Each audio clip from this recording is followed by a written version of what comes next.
The Greasy Strangler is a movie that's been popping up in my feed lately. A lot of people have been saying this is the funniest movie of the year. It's great. It's so weird and absurd, and you'll never see anything else like it. You gotta see it. So I like weird stuff and decided to give it a shot. And oh my God, is this one of the worst movies I've ever seen.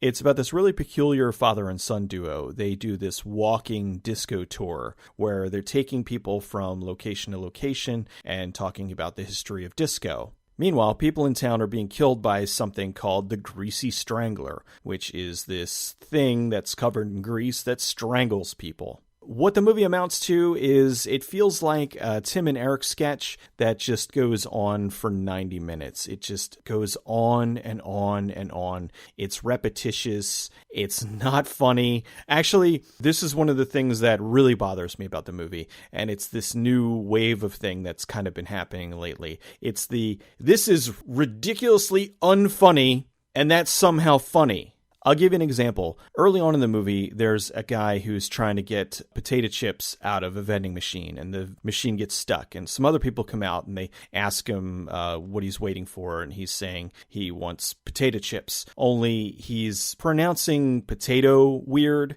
He's like, potato. And the one guy's like, what did you say? And he's like, potato. Could you say that again? Potato. One more time? Potato. And that goes on for like 10 minutes. And that's supposed to be funny. I did it for 10 seconds, and I'm sure that was annoying. Imagine that going on and on and on seriously for at least, I'll say 5 minutes. The other thing about the movie, it is filled to the brim with old naked people. Now, in and of itself, that's not a problem. I don't give a shit. You could do that and have it be funny. But this, they're going for shock value, but they continue with it. It just happens over and over again, and it kind of becomes white noise because early on in the movie, the father, he's arguing with people on the tour because they want free drinks. So he pulls down his pants to moon them. And you're like, oh, okay, haha, funny, old guy with his pants down, wrinkled old ass. And then he can't get his pants up, and they just keep showing his ass. All right, fine. And then later, he's walking around completely naked, and he's got this giant penis.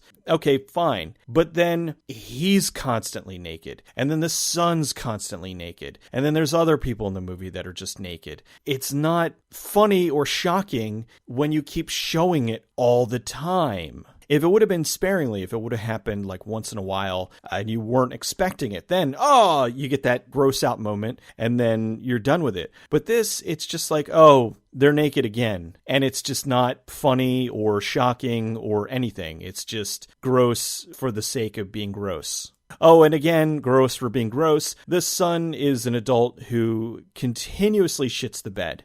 It felt a lot like a movie that is different, and it's also another movie that I didn't like, but it felt a lot like Napoleon Dynamite. It had that weird thing. Everybody in the movie just acted off. And I guess the way to describe this would be the really filthy, disgusting version of Napoleon Dynamite. The acting was also intentionally bad. There's just times where the father was walking around the streets and he wants a hot dog. And he sees a guy and I want you to give me a hot dog and I want you to cover it with grease. I can't give you a hot dog that will be covered in grease. I will lose my license. You give me a hot dog and you will cover that with grease. And it's just like, what the fuck? Like, what is this?